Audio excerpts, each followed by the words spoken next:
pledge allegiance to the flag of the United States of America and to the republic for which it stands, one nation, under God, indivisible, with liberty and justice for all.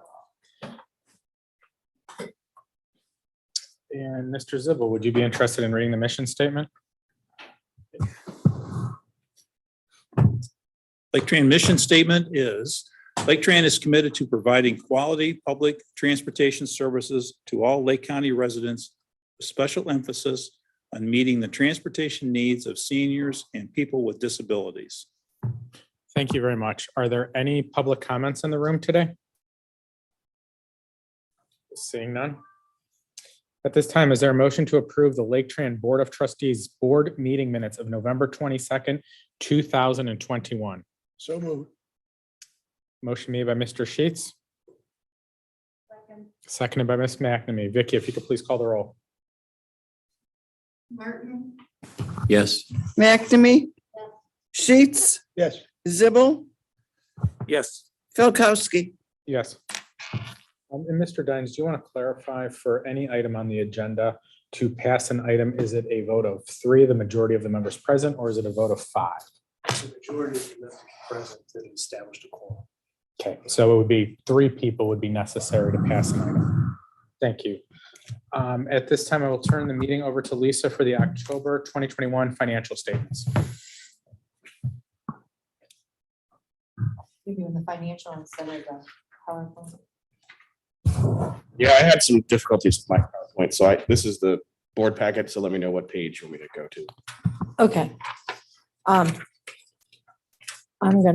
I made copies of mine for me, so I'll go through it. It's on page 12 and 13 is what we use for the Schedule B. Okay. That is very small. Yeah, so pretty much this is through October of 2021. Sales tax was estimated at the time that we did this because we don't get our until closer to the end of the month. But in total, our total revenues actual for 2021 is $30,743,613. And that would be the dotted line. It would be on the right-hand side of that dotted line for the total revenues.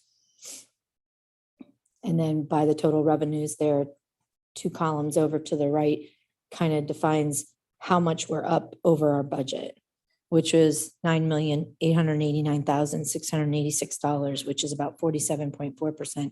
And again, that's mainly due to the grants that we got afterwards that we didn't know before we did this budget. So I just to give a little bit, I think we're somewhere in between with the pandemic.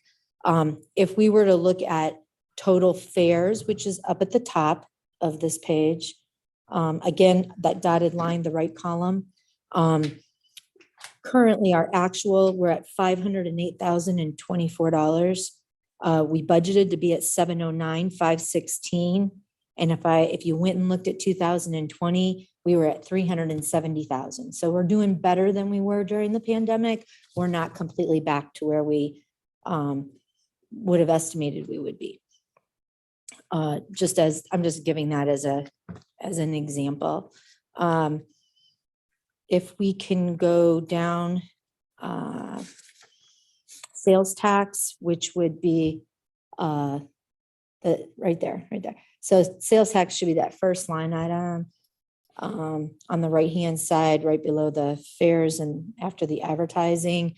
So we're currently actually at $18,479,131. We budgeted to be at $16,155,067. Last year at this time, we were at $13,345,000. And the main reason for that is we did not get a full year's worth of sales tax revenue with the increase in 2020. So we would have been lower. But because of the pandemic, we've also seen double-digit increases in sales tax, which I don't feel at this point in time is going to be the norm going forward. When I look at the 5 and 10-year average, it's about 2.9%. I think it was 2.9, and that's what I used in the budget to do. And that was for 2 years in a row, the 5-year average was for.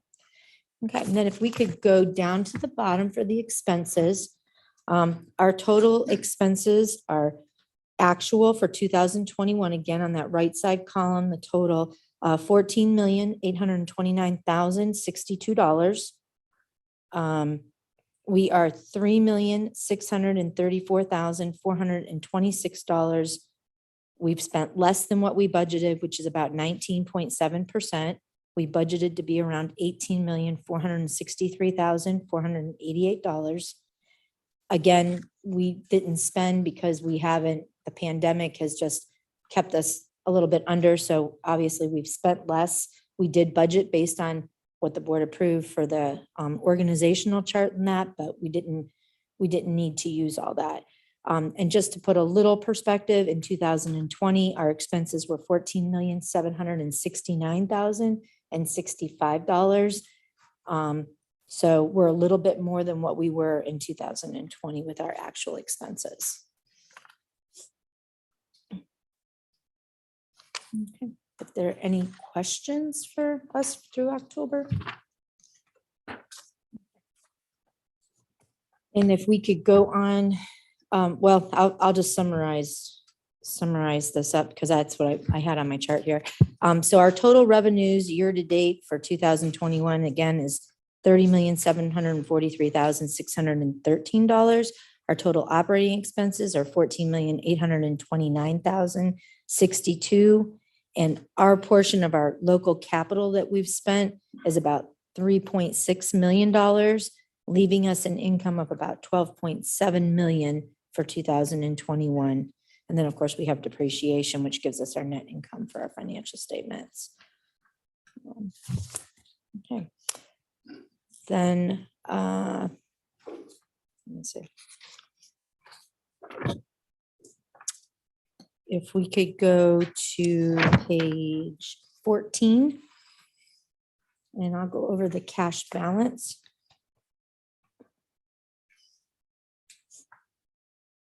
On page 14. It actually would be the, let's see here. It would be after the Schedule B for 2020. Yep, that's it. So the cash balance as of October 2020, we have $7,987,414 that we keep for our operating based on our percentage of expenses that we agreed to do for, which is about 5 months worth of expenses. The capital, the $2,456,127, those are monies that are due, that we've obligated to for 2021 and anything prior, because capital projects takes more than 1 year. And as I promised I would do, I took out the headquarters one for right now. We just listed everything under other capital for future capital projects at $20,466,000, and then our STS is at $616,747.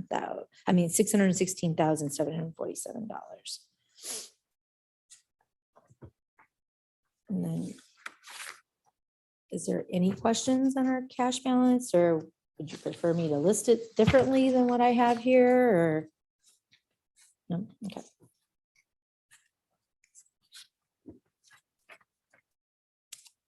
Okay, then the next part I'll go over is our STS budget, which would be page 19.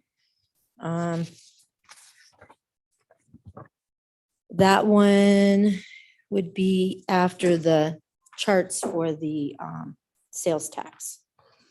And then you'll have the briefing paper and then.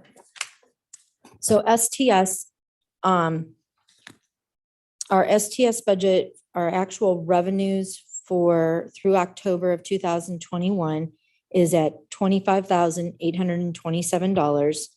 Again, we budgeted to be at $38,926. Last year, we were only at $12,977. And as I had mentioned before, around September, October-ish, we started to pick up a little bit more. We see the senior centers using this service quite a bit in September and October. Our expenses year-to-date actual is $61,340. Again, we're on that dotted line to the right. That'll be the actual column. We budgeted to be at $97,496. We're actually at the 61 and we were at 39,850 last year. So I think we're doing better, and I think we'll see a better projection going forward for next year. And then if we could go to page 22.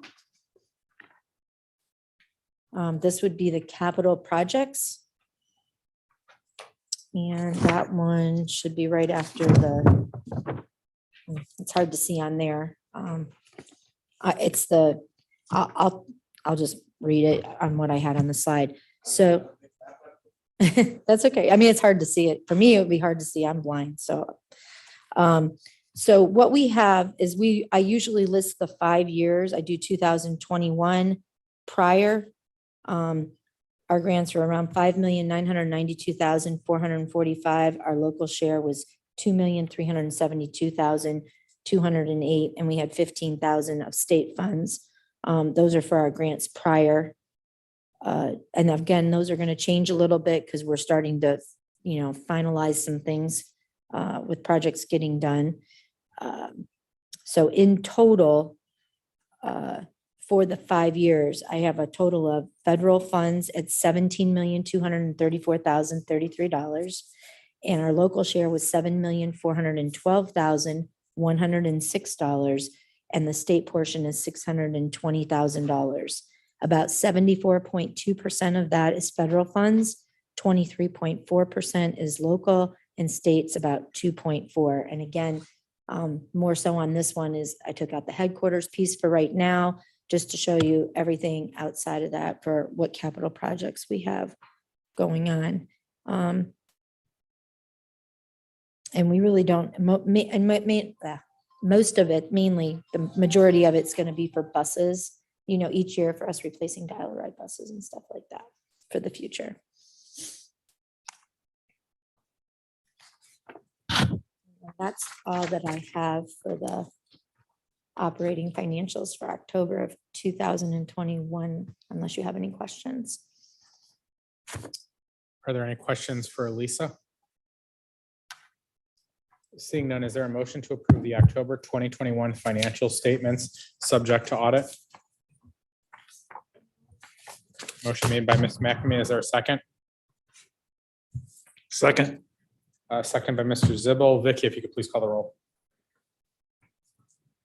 Martin, Yes. McNamee, Sheets, Yes. Zibble. Yes. Okay, thank you, everyone. And then Lisa, it looks like we're going to move right into the 2022 operating budget and capital plan. Yes, I did go over last month, and the one item that was asked of me to remove from the budget was the on the capital piece for the headquarters, just to take that piece out, which I did. So all of the operating is exactly as we had discussed. I didn't hear anything from anyone else regarding changing anything. So what that equals is the operating revenues were estimated to be for 2022, $34,428,156. Our operating expenses were estimated to be $22,457,125. Schedule B, yes, thank you. Leaving an estimated operating income of $11,971,031. Basically, the expenses is about $57,000 more than what the original budget was for 2021, as far as asking for the approval, which would be the first column would be the actual for 2022, right above that red line, and the 2021 budget would be the second column right above. Turn to that. February total revenue.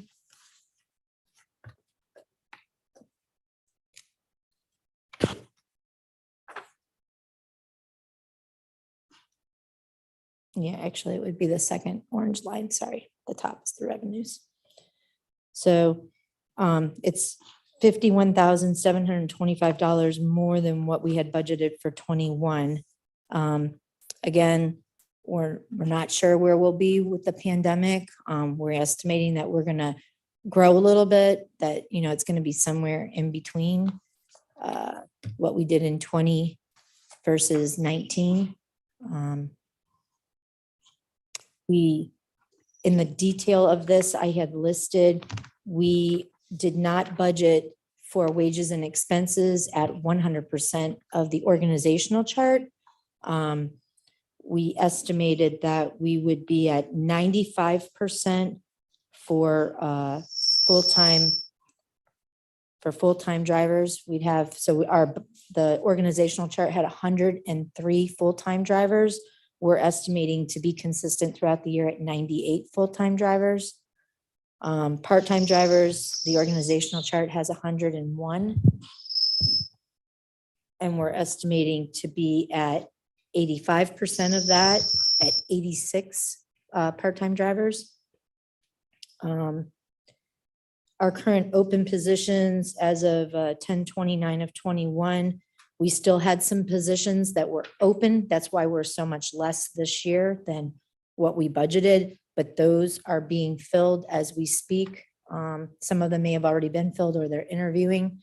And some of those were like CSRs, supervisors, some of the mechanic positions, and obviously the drivers. And then it had the actual, just what our estimated wage was in our union contract at the 2%. And then obviously all the benefits in that, a lot of those are percentages of our wages. So those will go according to what we have for our wages. Our health insurance plan was only like a 6% increase, which was really good overall. And that's really the biggest expense.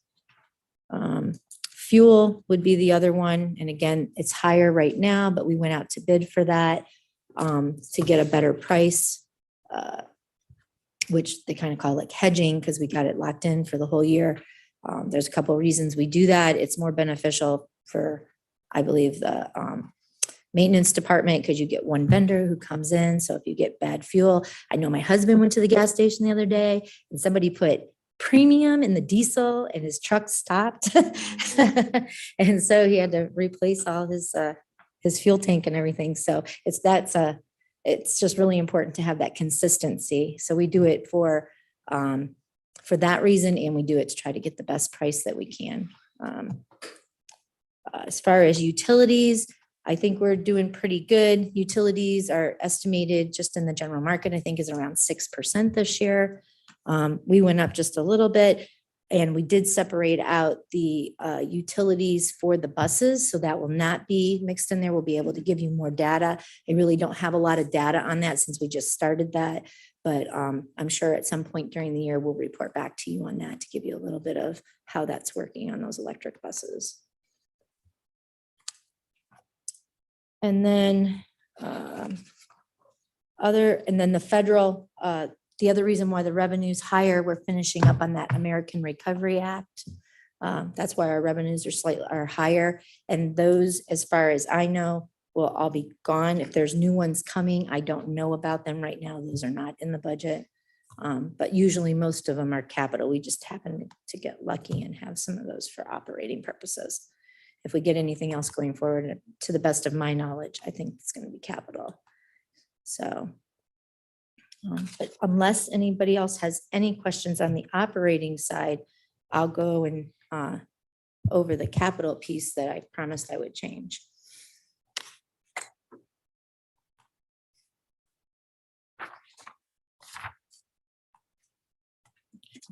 So the capital looks like it's on page 37, which is again, that tiny one. So I don't have what I originally had on there. I just took that headquarters piece off, and the way that when I took that piece off, our total capital expenses are now $3,208,000. $1,169,610 is our federal portion that we'll get back off of the those capital expenses, and our local portion is $2,038,390. And the 2022 capital projects are our normal basics of replacement vehicles, some miscellaneous equipment. I think we have a copier and some hardware on there, and we have had our copiers for quite a few years. So I do know that those are in great need. We use them a lot and we save a lot of money on our printing because we use those. And just our normal equipment, replacement computers and stuff on our rotations, and dial-a-ride support vehicles, and some trapeze improvements. And I will answer any questions I can on the capital. Andrea might be better to answer those than I. As the board requested, we also changed. As the board requested, we also changed it to be a capital plan, not a capital budget. Oh, yes. Keep in mind that any of these projects you see are plans, but would all have to be individually approved by the board again anyway. So. And I noticed too, the high-speed doors are on there, which I know that was mentioned before too, so. Lisa, the screen that's up at the moment, I'm having a little difficulty here today matching up what you're doing with what's in the book. The pages on the agenda are not calling out what section. Okay, I can, What page is this in the book? this is page 37. And so on this page here, because there's a lot of numbers, if in the very middle, you look at the total awarded, that's the 3,208,000. That's what the total award for the, when you put out for the project, like when you put even if you were to ask the federal government for something, you would put what the total cost is so they can clearly see what your local share is versus what they're giving you for the federal. And then if you go over to the right, the next, so you have the total award, and then you have the award date and a percentage. Then you have the federal share, and that federal share is the 1,169,610,000. That's the federal piece. And then you have a percentage, and then you have state, which we have nothing, and I'm moving to the right. And then you have your local share, which is $2,038,390. And it actually defines by the projects. So the first project on this list would be the computerized maintenance management system. It's 100 under that total award. It's $150,000 project. 120,000 is estimated to be for the federal share, and 30,000 for the local share, which is an even 80-20 split. Can you see that one, Donna? Am I explaining it okay? All right. Okay, and then that copier and hardware replacement, again, I'm going by the total award, and it should be the same under project and funding request, but it is possible because this report is given each month to the board. We update it as we're going along, and sometimes you ask for money, but you don't get it, but we show it on here. So we show that we tried to get funding, but we were unable, or they didn't give it to us at that time.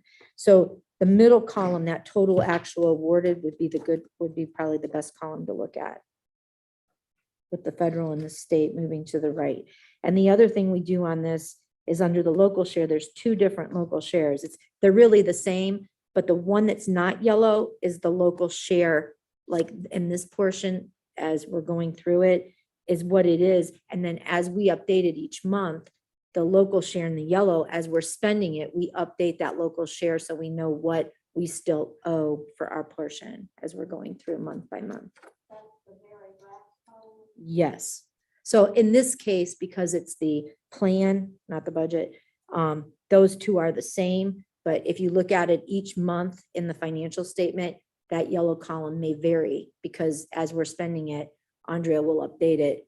So, and lower it as we spend some of it. So this helps us to keep track of our cash balance going forward and what we need to have for our capital costs.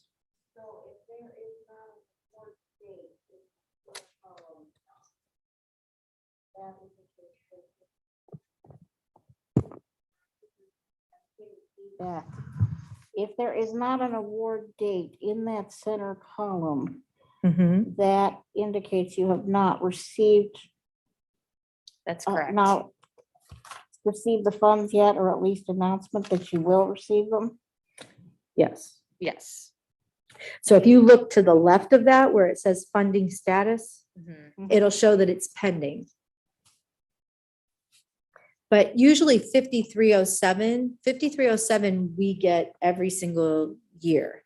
And that's based on That's the our, formula. that's our formula apportionment that Congress allocates to transit agencies annually. And we do not have the federal fiscal year 2022 apportionment yet. Hopefully we'll get it sometime in Q1 of next year, but it could be as late as May as well. So on this document here, we anticipate receiving that money, but it is not currently apportioned to us. So we list the status as pending. So to go back to the first item, computerized maintenance management systems. The project cost was $150,000. That indicates it's pending. But there's no application date to go with that. Correct. So how do I interpret that? That means we anticipate using our 5307 urbanized area formula dollars next year, if this project goes forward, to pay for the project. But that money has not been allocated to Laketran yet. So there is no grant to put an award date or an application date on this chart. So that one has not been applied for. Is Correct. that what you're saying? Okay. Mhm. All right. Thank you both for clarifying this chart.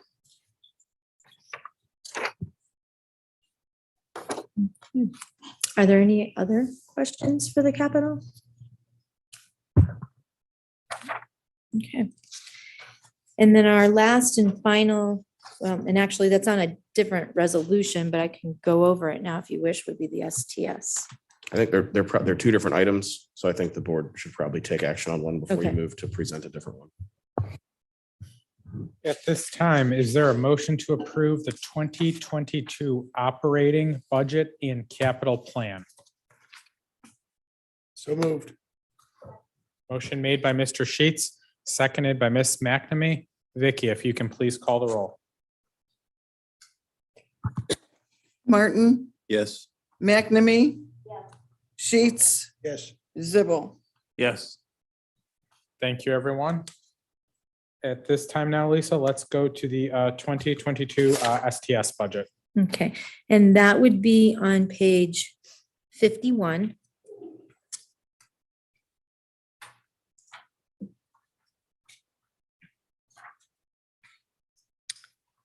And the STS budget, we're estimating, we did increase it a little bit this year to $200,000. We are estimating about 174,500 in our commuter bus, and 25,000 in our dial ride, and then interest income of around $500 for a $200,000 estimated revenue. And then we have about 200,000 in estimated expenses, with 89,000 in wages, 23,500 in benefits, 25,000 for services. Our services is mainly the rental of the building that we use for the buses, because FTA says we're not allowed to keep those buses here. Supplies, about 37,500, utilities and insurance, about 9,000, and miscellaneous expenses of 16,000.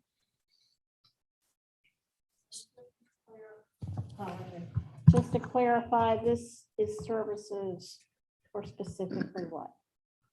I'm sorry, Donna, I didn't hear the This- last part. This is the STS service. This is the service that provides more charter-like service to senior centers and nonprofits in Lake County. Okay, thank you.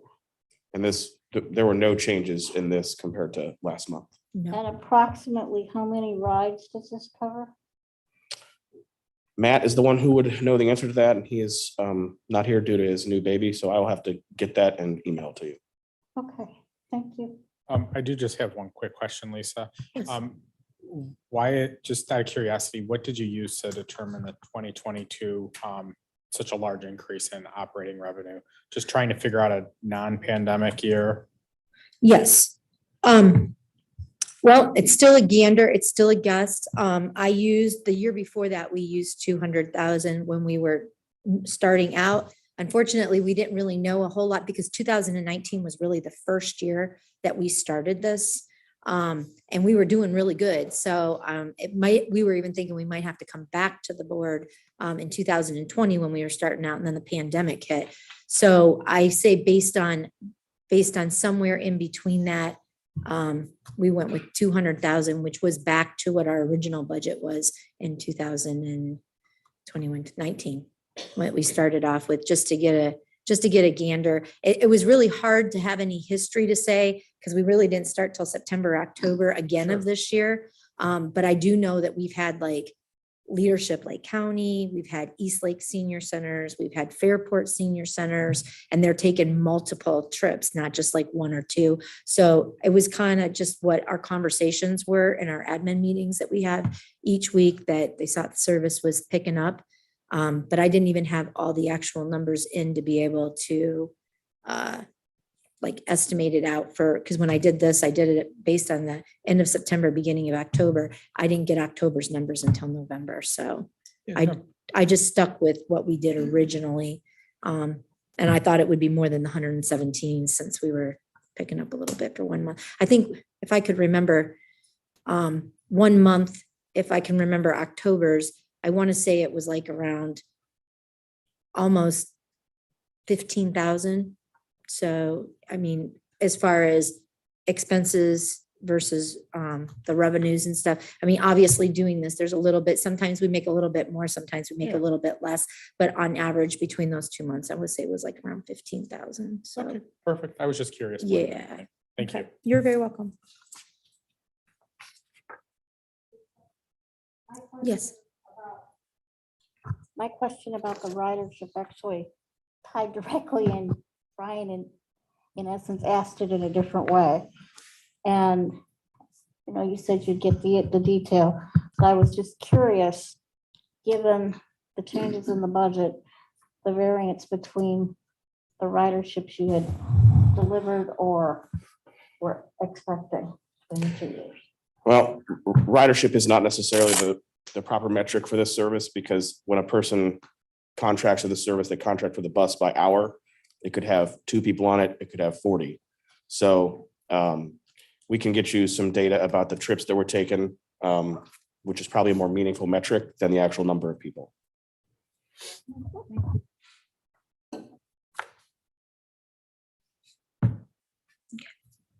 And then that's all I have, unless there's any other questions for STS. It's pretty cut and dry with this one. There's no capital or anything. At this time, is there a motion to approve the 2022 Special Transportation Service Budget? Motion made by Ms. McNamee. Is there a second? Second. Second by Mr. Zibble. Vicky, if you could please call the roll. Martin, Yes.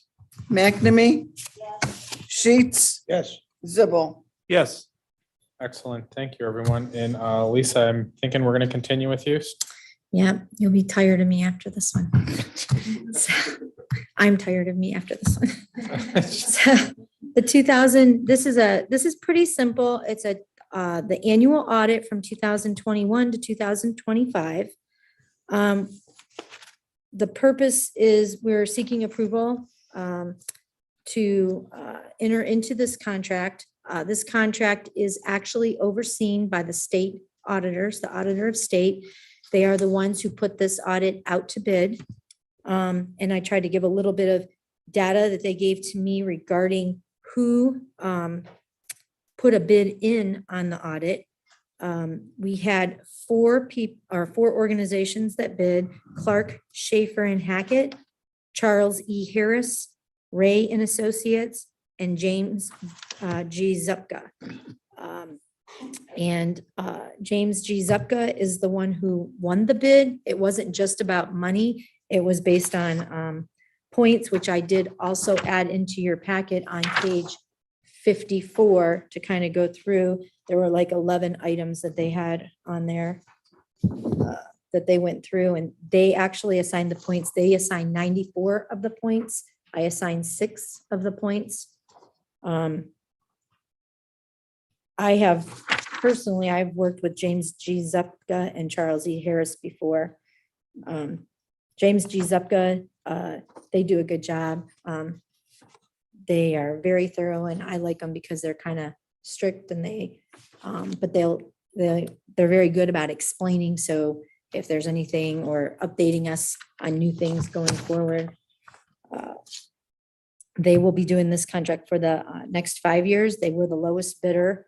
And when I averaged it out, it was about a 2 point some percent increase. But that was just comparing, I just averaged it out. The contract is not going to be split equally over the 5 years, but the average annual cost is about $21,300.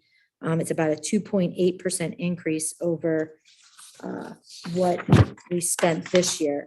For 2020, we had the auditor of state, and we do pay the auditor of state to do the audit. We paid them $20,726 to do the audit. And in 2019, Zupka did the audit, and we paid them $20,800.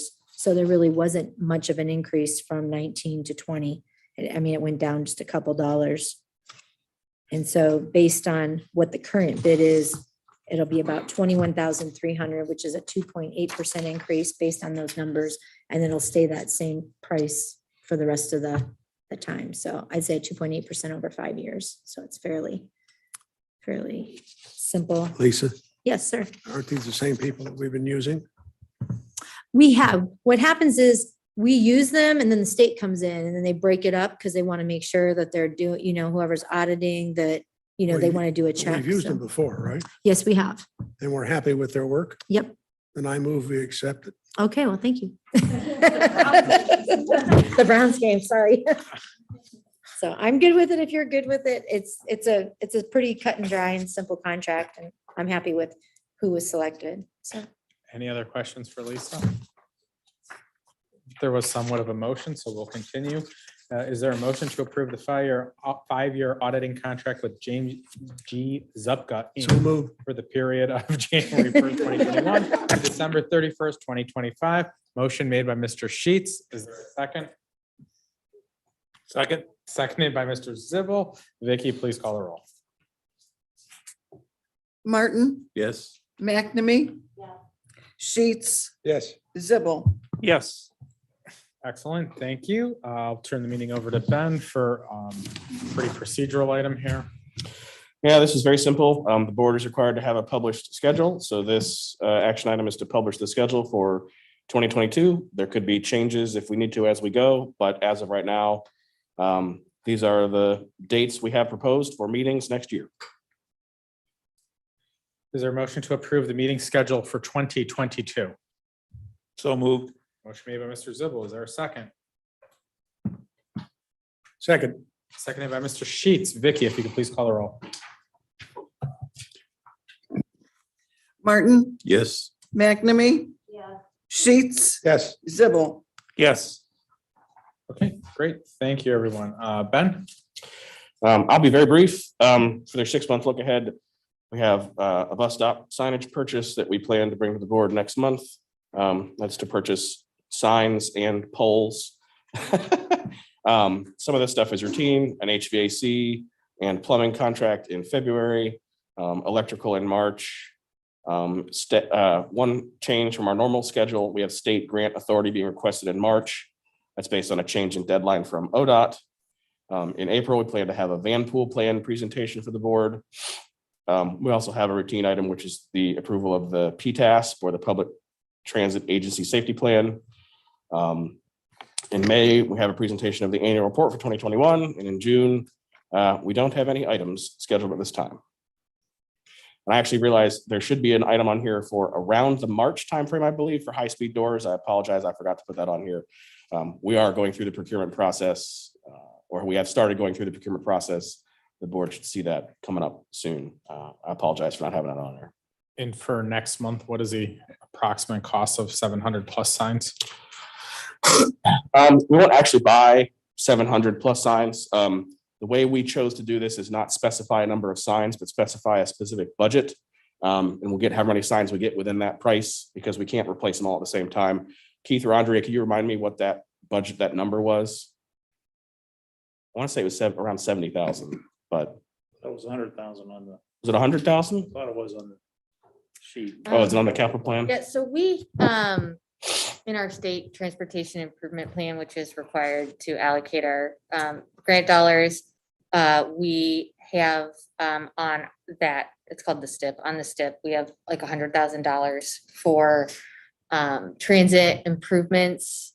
So that can be spent on signs and shelters. We anticipate spending, I think, on this first initial award of so the contract would be for 3 years. And like buses, when we have funding available, we would come to the board and say, we'd like to buy $50,000 worth of signs. So I think we have about $46,000 in sign money from holdover of 2021's grant dollars. So we anticipate the initial order will be around $45,000 to $50,000. Yeah. So we'll buy as many signs as we can get for that dollar amount. Sounds great. Thank you.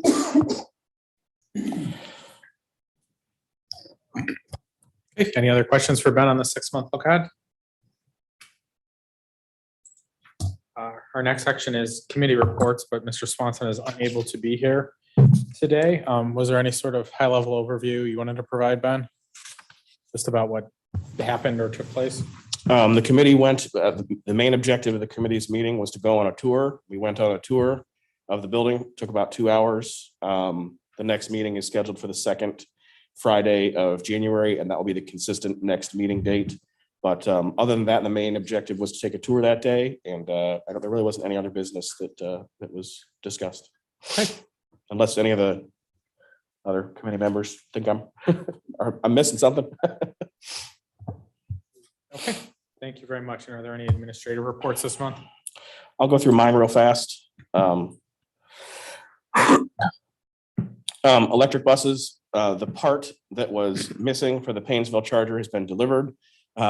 Keith and I were unimpressed with why we had to wait for the thing. It looked like it could have been made at a local battery cable shop, but it has been delivered and is going to be installed here shortly. ABB will be on site to do a pole planning visit out front. That's a term they use for when they come and make sure all the measurements and everything are correct. Geauga Transit, I heard from ODOT that they have accepted their request and they are scheduling it for spring of 2022. So there'll probably be a lull in activity regarding the Geauga Transit project until ODOT gets things fired up. They did let me know that they are using one of their long-term consultants, which is RLS and Associates. They've been around the state for a long time. They're sort of a quote unquote standard ODOT vendor. So no major surprises there.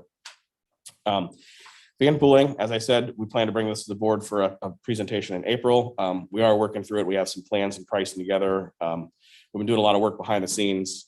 This schedule includes the fact that Matt's going to be out of the office for roughly a month with his new baby. So he's kind of the point on that. So April will probably be a good test or a good time. Non-accessible vehicle testing, we delayed the implementation of the next phase a little bit based on getting the driver class on the road. So we expect to move to 8 vehicles in the first week of January. It's important to know that that is kind of a good place to be. 8 vehicles. If you remember when we talked about how many vehicles fit in a row, really to have a row of vehicles efficiently managed in the garage, you want to get to 8. So getting to 8 is kind of a big deal. It says, hey, we can get to an efficient place with non-accessible vehicles. So the test has gone well so far. Hopefully it continues to go well. If it does, it would kind of put us in the place where we would be clear to think about buying 8, but we're going to keep testing it beyond that. So I'm happy to report about that. Then I had a longer item that I typed up for the board. I'm not going to read the whole thing, but the main thing that I wanted to kind of get across is we've been spending a lot of time working on sort of the employee hiring appreciation and retention process. as you all know and have been hearing about, the workplace has changed a little bit with people, the great resignation and people not wanting to stay at jobs. So we put a lot of effort and emphasis in, reminding our employees we appreciate them. We've had a number of employee appreciation events in the driver's room. And we had an event every week in November to really remind the drivers, hey, we appreciate you. But it's also because some of the drivers that we have hired now were hired in the middle of the pandemic, and they weren't used to, they were busy, but they weren't as busy as they are now as ridership has recovered. So it was sort of a, hey, this is your normal workload. Don't be upset about it, etc. We're also implementing some new things to sort of keep employees happy. One of the things I'm kind of excited about is their name tags and door plaques will say how many years of service they have. One of the nice things about Laketran is we have a lot of employees that have been with us for a long time, so they'll get to show that off a little bit more. We also created an employee appreciation committee headed by HR to help sort of do those things internally to remind employees that we appreciate them and the work they do. So I think it's had some meaningful impacts, but we have been spending a decent amount of time trying to do that so that we can keep retaining employees over time and not having to hire and get new folks. Some minor updates. The sale of our maintenance services to outside organizations has been a little slow, but we do now have 2 stable customers. One of them is Breckenridge Village. The other one is Geauga Transit. So we're going to continue to push that, but we have seen some sort of customers showing up slowly. Last thing is 14 of the ventilation fans have been replaced. I know Lane asked me about that earlier, so there's the number that I couldn't remember at the time. 14 of the fans have been replaced. The others are on order, and we expect them to be delivered and installed sometime in February. So that is kind of everything going on right now. Thank you. Any questions for Ben? Okay, thank you very much, Ben. Is there any old business in the room? Is there any new business? Okay, we do have one item of new business, and the item of new business is we are approaching the end of Mr. Dine's contract here. So Mr. Dines reached out to me and to fellow board members yesterday in regards to this. I think I would like to start off, Brandon, if you could, just explaining the RFP versus a non-RFP and how that works in your frame of reference. Sure. Thank you. Yeah, to the extent it helps, I made a couple of notes about that. And it's ORC, of course, defines and establishes. As we know, the Ohio Revised Code defines and establishes Laketran and sets the parameters on what it can and can't do and what actions, of course, the board can take, sometimes along with and sometimes contrary to the agency itself. There are some concerns that were raised. I know Ben had some concerns as far as the procurement manual is as it's been established and how that essentially dictates, or if it does dictate, what the board can and can't do. It's notable that in the preamble, the manual requires consistency with federal, state, and local rules and statutes, of course. And as I mentioned, we know the ORC is the primary driver of that, as that's what establishes Laketran in and of itself. Our manual then provides guidance to the agency for the procurement, purchase, and acquisitions, and defines when board approval is necessary for the same. Page 3 of the manual correctly states that procurement actions of Laketran are governed by section 306.43 of the Ohio Revised Code. That then speaks specifically to hiring of legal counsel for the board and prescribes competitive bidding for certain contracts, but it specifically exempts and provides an exception in 306.43 H6, which goes on to state that under H, competitive procedures under the section are not required in any of the following circumstances. And then under section 6, the purchase substantially involves services of a personal, professional, highly technical, or scientific nature, including but not limited to the services of an attorney. It goes on to talk about a physician, a surveyor, an appraiser, investigator, court reporter, and otherwise. So while the procurement manual discusses some of the actions that the agency can take and then what the board would do, we know that there's a specific exemption in the revised code. And of course, the procurement manual references the revised code and gives us guidance that the revised code, of course, governs that. It is notable that the expenditures by Laketran, as we know, of more than $25,000 must have board approval. And that contemplates action by the agency spending in excess of $25,000 for the board to then review and approve. The board, of course, acts as it does under its own volition and its own approval, essentially by resolution motion, and affirms its own action in that regard by that resolution motion or otherwise as it acts. I think it's notable along the procurement manual and some of these points that in section 306.43A, it talks about any goods or services for which the value does not exceed $100,000. And if it does, then competitive bidding may be necessary. Again, with that, it's still exempted essentially by 306.43H6. I think it's also notable to suggest and state to you that I don't see that my services or any legal counsel services would ever exceed $100,000. I mean, absent some litigation or something else. And you'll note that my contract has been for approximately $50,000. One of the reasons I've suggested with the renewal of this and asked the board to reconsider some change of the terms is because, in fairness, I've lost some money on that. And I think the work and the nature of the work somewhat dictates that, especially for a countywide agency with the sophistication that Laketran has. And I've mentioned to some of you and Mr. Falkowski, as you probably know, I also represent the Port Authority. And really, I just sought to mirror the contract and the agreement I have with them here with Laketran.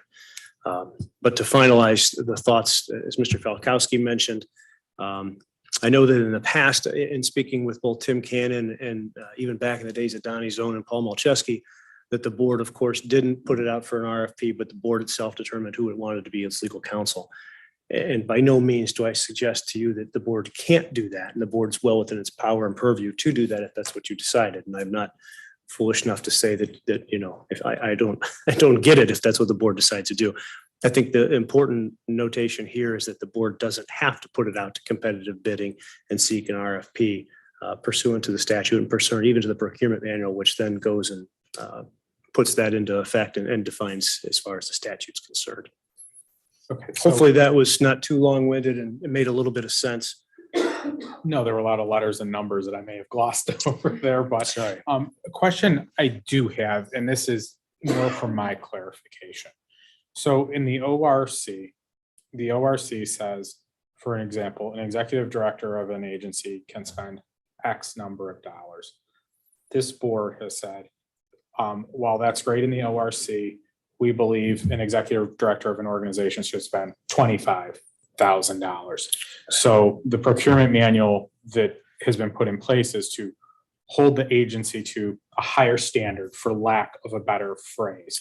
So how does that work with the procurement manual not specifically pointing out legal counsel? Because my novice reading of it says anything that's expected to go over $25,000 would be something that has to have an RFP. Whereas, you know, you're saying the ORC, agree with the ORC, but does this supersede the ORC since it's holding it to a higher standard? Meaning the procurement manual? Does the procurement manual supersede the ORC because it's holding the agency to a higher standard? Yes. Sure. So the answer to that is the ORC, of course, is the preeminent governance of this, right? We can establish our own manual on that, but I think what's the difference there is, of course, that the board takes its own action. So the procurement manual specifies what the agency can do subject to board approval. The board has within its own authority and by revised code and otherwise, and the procurement manual, as the procurement manual references, I'll pull it back up here. It gives the board, again, for instance, under 202 of the, well, I'll go back. Under the legal authority under section 1.0 of the procurement manual advises that lake transactions are governed by the following: revised code section 306.43. As we go down then to 2.02 of the procurement manual, again, it talks about division H of the revised code expected to exceed $100,000. Such expenditure shall be made accordingly, right? Below that it says, however, although the federal regulations stipulate the price thresholds for the levels of procurement, the Laketran Board of Trustees has set lower thresholds for competitive procurement. Any procurement that is predicted to cost $25,000 or more is required to be processed or procured rather through competitive procurement. There's a table that talks about that further. Again, the difference here is that and again, the board obviously in the past hasn't done that when it retained legal counsel and entered into those agreements. And the board now, by that federal regulation stipulating the price thresholds for levels of procurement, we're not necessarily talking about the exception of legal counsel or personal services contracts, such as a physician, legal counsel, and otherwise. So my presumption is that the board has always acted this way in spite of this procurement manual, and the procurement manual doesn't necessarily speak to the board doing that for legal counsel or professional services contracts, which are specifically accepted by statute. The procurement manual then references those statutes and references the sections, but it goes back in 2.02 to talk about procurement competitive procedures in B, C, D, and E. Again, doesn't mention H6, which accepts that. I hope that answers your question. So wouldn't a material difference be that Judge Malcheski and Judge Cannon were employees of the organization and not a vendor to the organization? Not necessarily, because it's still a personal services contract, and because they're employees, that doesn't necessarily take them outside of what you would be as far as that vendor or contract, if you will, because the vendors, again, are accepted under the revised code. So if in fact, again, my point being, if the board chooses that's what it wants to do, it's within its authority and purview to do that. But the board, by its procurement manual, as it's adopted, again, without it specifically indicating that it has to do that, and with my agreement essentially being one of an hourly rate, and we wouldn't even know if it rises to the level of $25,000 or above, which is a lot of times the reason you have a personal services contract, not knowing what it's going to be, where you don't have those thresholds governing what you're going to do, which is why the statute exempts those things. I don't know if I'm answering your question or not. I hope that made sense. Yes. But again, the board, as it operates without its checks and balances upon the agency, is able to enter into these contracts as any other board. You'll probably recall that, for instance, all the municipalities and other countywide agencies hire their legal counsel or their professional consultants under a personal services agreement, in most cases outside of that competitive bidding process. And the reason they do that is because if they're hiring, for instance, a physician or a lawyer or anybody else, they want someone, and again, whether it's me or anybody, they want someone who they believe has the requisite ability, not necessarily such as a contractor who's going to file federal guidelines and otherwise to show what their capabilities are as a contractor installing and putting HVAC in and other systems, if you will. Hopefully that made sense. I think that makes sense. Did anyone else have any questions or comments about the RFP requirement to not have to do an RFP? Yes, Donna.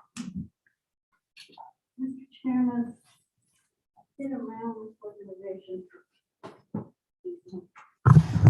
I've been around this organization for a while.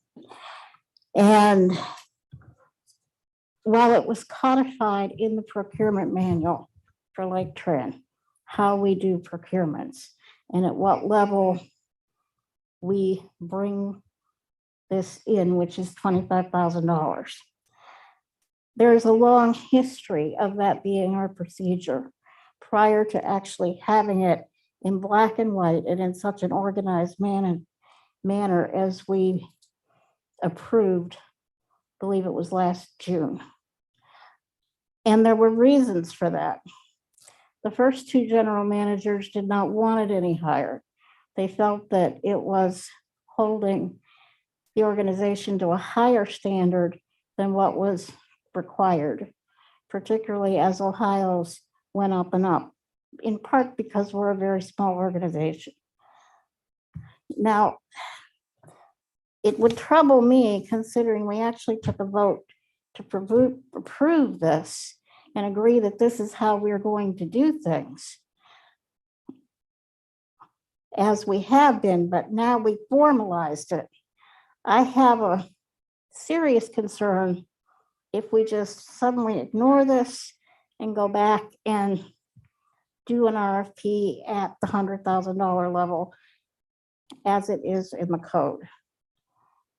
I think that our vote and the procedures we've established here over this entire organization's long history should stand for something. And I have a concern that if we do it for this, what else are we going to do it with? And I think that starts breaking down the standard we've established over a long period of time.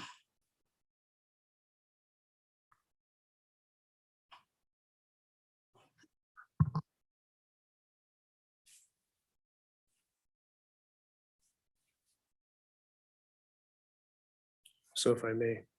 Sure, To be clear, I'm not suggesting that if the board wishes to put out an RFP and interview candidates and score and do all those things that it wants to do, that the board shouldn't do that. That's perfectly within the board's purview to do that. I'm simply suggesting to you that the revised code, which creates Laketran and provides essentially a trail map, if you will, of what Laketran can and can't do, or any regional transit authority, you have a specific exception within that. And our procurement manual relates to that and discusses that particular revised code section and indicates that revised code section does in fact govern. And I think that when you look at the procurement, and again, I'm just trying to give you the opinion on this without, and the board can decide whatever it wishes to do. When you read the procurement manual in its entirety, I think what you'll see is that we're talking about procurements of goods or acquisitions and procurement of things, accepting and not specifically talking about a professional services agreement. And that's why I stated it as I did. But again, the board can certainly do whatever it chooses and follow whatever it wishes to do, by all means.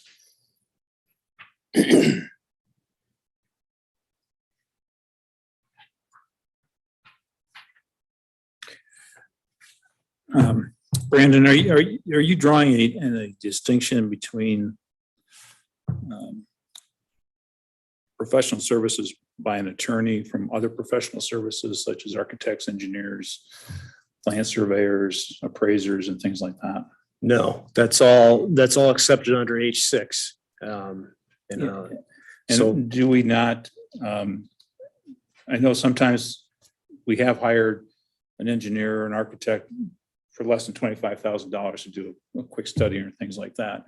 But generally we do offer RFPs for all those type of things too. So I guess I'm a little bit with Donna saying procedurally, we have been doing RFPs for a lot of these types of contracts. So why would we want to deviate from that at this point in time? yeah, and to be quite honest, I don't know if you did one for me, and I don't know if you did one upon my renewal last year either. I was unaware of that. I don't know if it was done in the past for prior legal counsel. That's not something I was privy to, obviously. Correct me if I'm wrong, but I thought we at least collected resumes and we did do interviews of at least two people. So I know we did some process along those lines to make the decision. Yeah, I don't know. And by no means am I dissuading you from doing that. That's what you want to do. I don't want to, I just was answering a question that was posed to me. Certainly.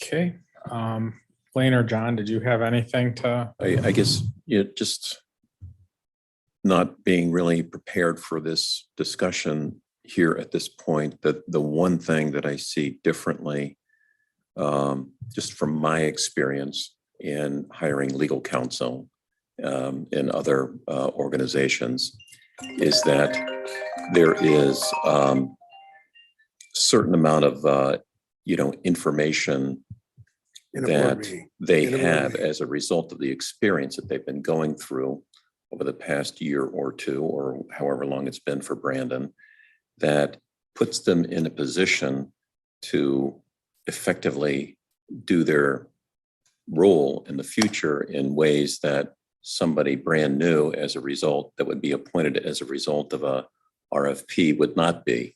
So there's a certain amount of learning curve, and there's a certain amount of expertise that they've gotten. And so, in my experience, I've seen exceptions made, in the legal world for RFPs, from RFPs in procurement situations. I'm not saying that's the right thing to do or the wrong thing to do. I'm just saying that it's, that it's not unprecedented. As an example, if, let's just say Keith came up with a series of questions and stuff in the future about some procurement that he wanted to do, and Brandon has researched it in great detail in the past, there's going to be a certain amount of back and forth between Brandon and Keith, that is not going to be, something that it's going to, a person other than Brandon is going to be able to avail himself of. So that knowledge, that inbred knowledge of what's happening at Laketran, from a council, standpoint is an exception that I think is made in other business situations. Now, but I take your point and Chuck's point, at face value, and I think it's a very good point too here. So I think what we need to decide is,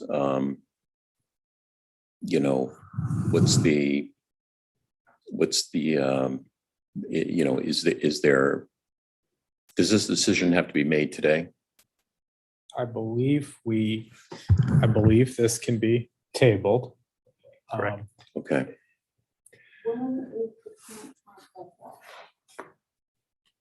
I believe it's January. I was trying to pull it up and I wasn't able to find it. I just got this Word version. I believe it's January. It was approved at the January meeting. Lisa, do you recall that by any chance? The January. I think it's December 31st. So was a- there really isn't room to table it. It was approved in January, but I think it expires on December 31st. It's effective. Yeah. Well, And hypothetically, Brandon, help me brainstorm a little. I believe it could be tabled. Brandon would still represent us in January, and it's clearly under the $25,000 threshold, and he would get paid for his services. Mhm. So that is certainly an option that can be done, unless I'm misspeaking, Brandon. no. And you'll see in the agreement, and I'm sorry, I don't have the signed version right here. I don't know what I've done with it. But again, as it's noted in my agreements in the past, it's a personal service contract. And I'd be happy to send all of that. I'd happy to send that to all of you if you don't have it.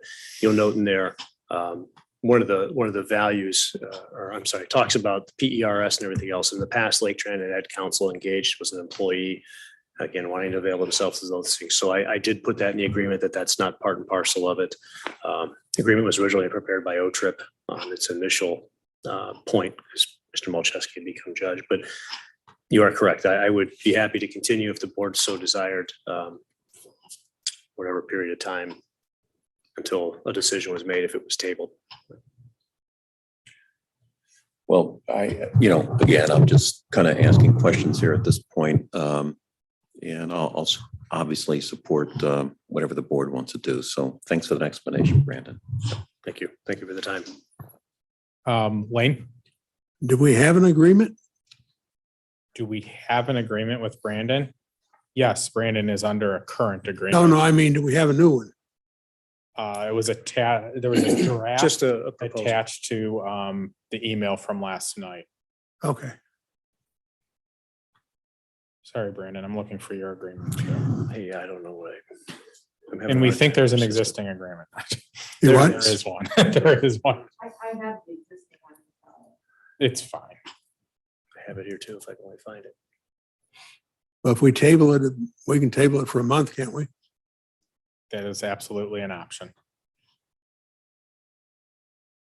Why don't we do that?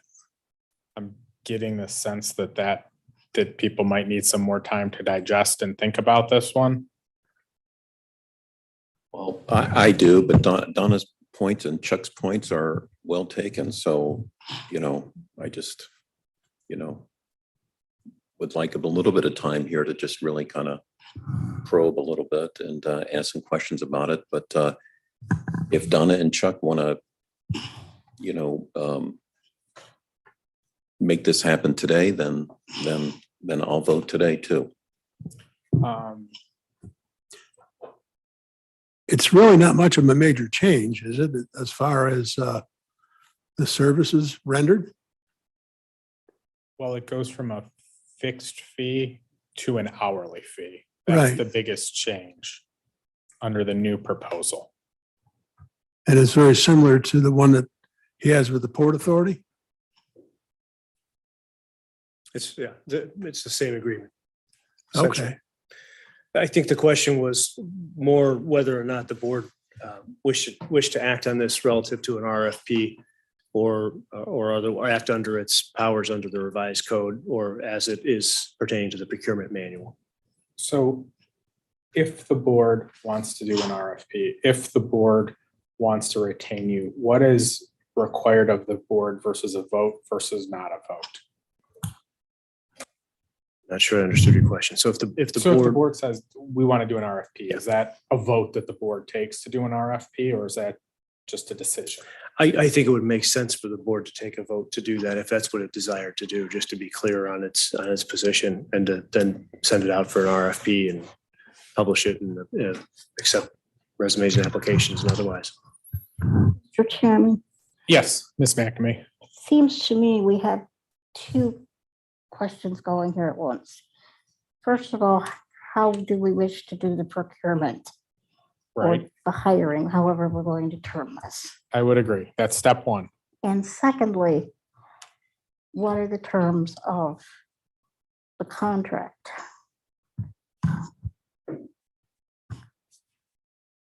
You agree? I would agree that those are the two steps. And right now, we seem to be struggling with the proper way to procure. Well, we didn't have an RFP when the original contract was written, did we? When we were initially looking for legal counsel, we were looking for an employee of the agency. So there were job postings, et cetera. Out of the candidates that were interviewed, Brandon was the most successful, the one that fit us the best. And when Brandon and I were negotiating his fee to join us, I believe when we were discussing, he preferred to not be an employee. Some of the benefits were, it wouldn't fit his personal situation the best. Did I recall that?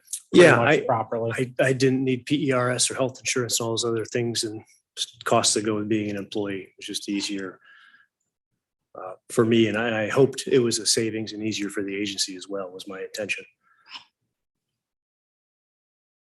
Not to copy other agencies or anything. Did Port Authority have an RFP? I do not believe they did. No, I Okay. think that board acted. I don't see any reason for one. We're hiring legal counsel. We're not buying, $25,000+ worth of product of some kind. This is something that we need as far as the agency is concerned. And it's legal, legal representation and advice for the future, unknowing what it's going to be in the first place. I mean, I don't think that's a RFP type device to me. I don't know. Yes, Ms. McNamee. Mr. Chairman, professional services, as Mr. Zibble pointed out, could be architectural, engineering, legal, and so on. And this still goes back to the question, what we have codified in our procurement manual in how Laketran has traditionally gone about doing RFPs. And quite frankly, what you just spoke to, what happened in this, and Brandon, this is nothing against you. Please don't Right. take my words the wrong way.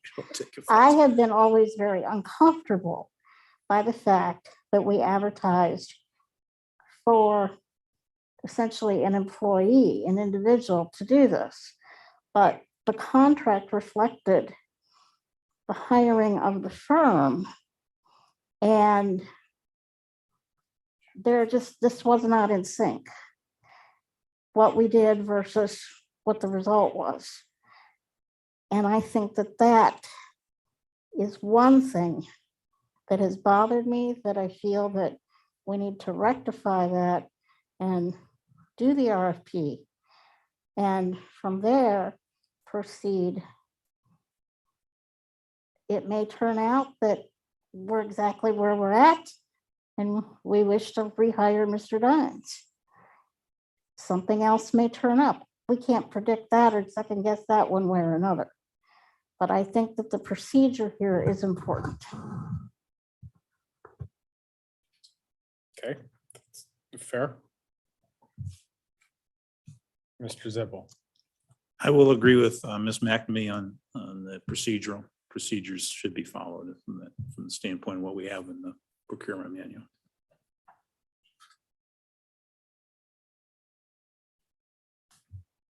So I think you got a 2 here. It appears so. I'm just pondering.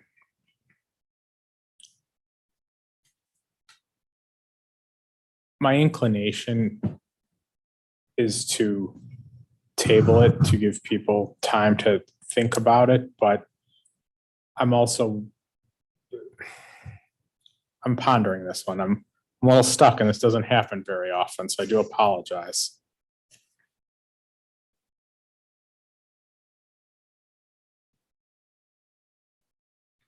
Is there anyone that's opposed to tabling this for another month? Again, please. I said, is there anyone that's opposed to tabling this for another month? I don't think we should table it.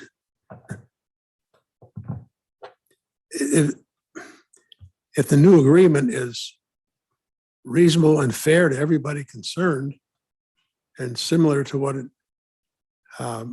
he already has with another agency that's a public agency like Laketran,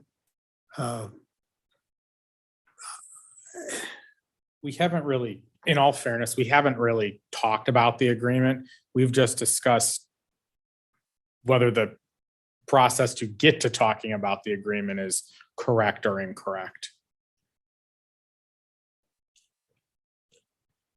If it's helpful or either way, if people need more information, if it's the board's decision to table, I'm happy to discuss or provide any information if that, whatever everybody may need. And again, if there's something, I'm always available. So if that's helpful.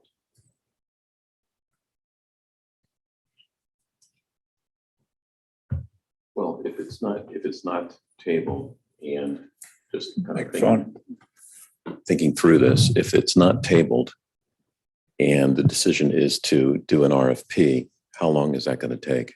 I would defer to Ben or Andrea for that process. The typical RFP process takes 60-ish days. In this case, there might be some variability because the board would need to do interviews to the candidates, which has a lot of schedules that have to be coordinated. But if the board chose to do an RFP, my recommendation would be to extend Brandon's agreement until March 31st, which would give the board 90 days to complete the process.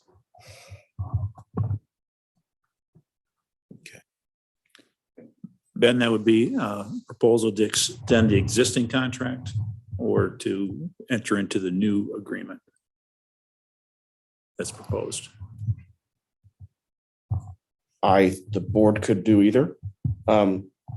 Extension of the existing contract would be more appropriate for me anyway.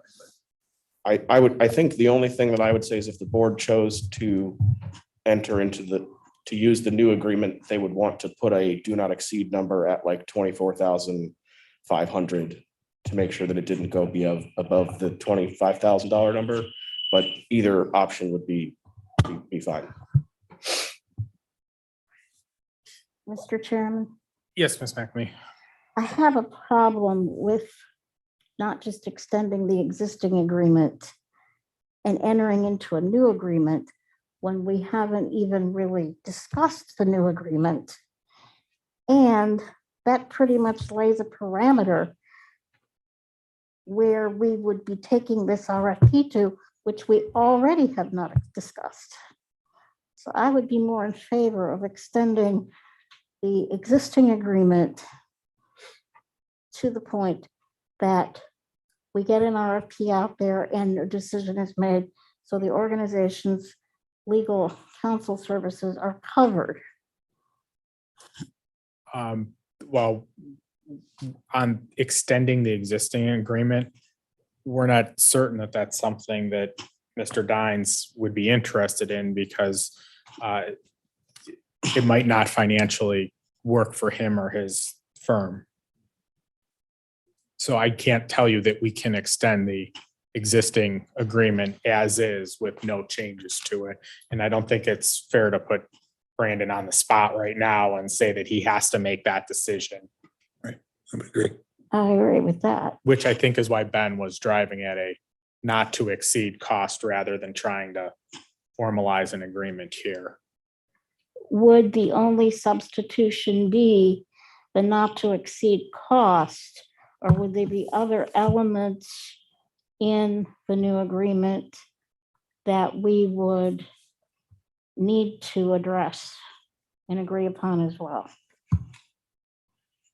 I don't believe there would be other elements. I don't believe we're looking to change the scope of his representation. So it would just be the not to exceed clause. Yes, for 3 months of legal services. That's a little bit different though than what we were originally saying here. So we're not really entering into the new agreement. It's just that one clause that would accommodate. I'm sorry if I'm not conveying my thoughts properly. I believe what Ben is proposed is if the board would like to go out for an RFP due to the time it takes to have an RFP in interviews, we would want to extend or enter into a new agreement with Brandon for 3 months. I think that's where we're at. Ben, did I miss something on that one? Yeah, I think ultimately what I was kind of trying to get at is that if the number is under $25,000, then Brandon would not have to give us an answer today as to what the rate would be for that time period. That's something that could be negotiated after the fact because it doesn't require formal board approval. So, or the board could approve that today. But that's, yes, I was giving Brandon enough money to get through 3 months, essentially. And it's also a fair statement that if it was the board's desire to do an RFP, that certainly Mr. Dines could be the successful winner because he has institutional knowledge and a big firm and other things. So an RFP does not mean that it's Correct. not Brandon.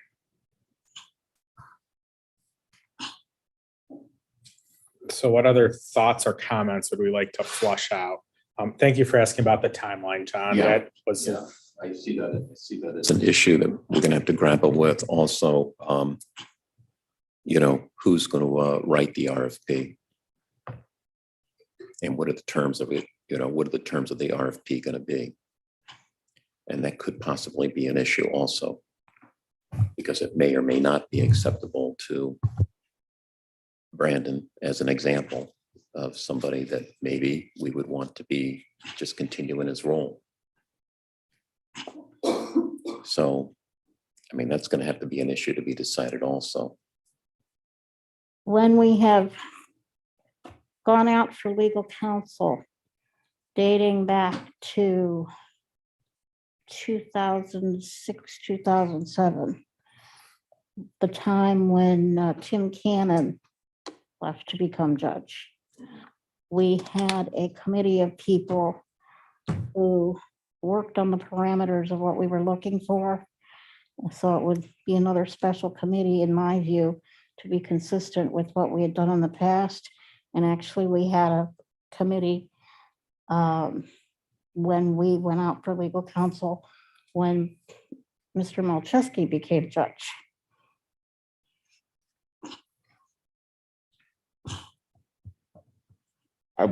I'll jump in, even though it may not be my place. Normally, John, to answer your question is, we as staff would prepare a draft to give to whatever board committee may be doing the process. We have a lot of connections in the transit world, so we can get legal RFPs from other agencies as a template. But because legal counsel does a lot of work with us as staff, we can help fill in the blanks of what they do with us, and then the board can put their opinion in with what they do with them to create kind of a whole package, if that's something the board wants to do. Okay, thanks. I'm just trying to think about the unintended consequences here of what's going on. And, you know, so, thank you.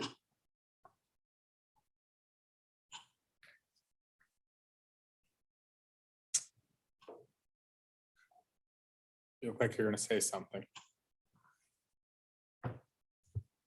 Okay, I do think my opinion at this time is it's the 20th of December. I do think I would like to table it, and if need be, for time, because there is limited time, if need be in early January, there could be a special meeting to advance the ball and not necessarily wait till the end of January. But I would like to wrap my mind around the procurement process with the RFP. If that was the road to be going down, there are a lot of considerations to go into drafting an RFP that would be acceptable to the board. Because I don't think I'm misspeaking, Mr. Dines, but really you work for the board and the agency. Is that a fair statement? Board hires. Sorry. Yes, the board hires legal counsel, and legal counsel, of course, works for the board. And then as the board prescribes, legal counsel then assists the agency in its efforts and obviously assisting in defending and otherwise representing them. Correct. Okay, so I would like to table it, and if need be, have a meeting in early January to try to continue to advance this as quickly as possible. Okay. Any other comments before that topic? We move on. Okay, thank you. At this time, is there a motion to adjourn? So moved. Motion made by Mr. Zibble. Is there a second? Second. Seconded by Ms. McNamee. We are adjourned today at 5:30. I hope everyone has a nice holiday season. Thanks, Brandon. You also. Thank you. Same to you, all of you.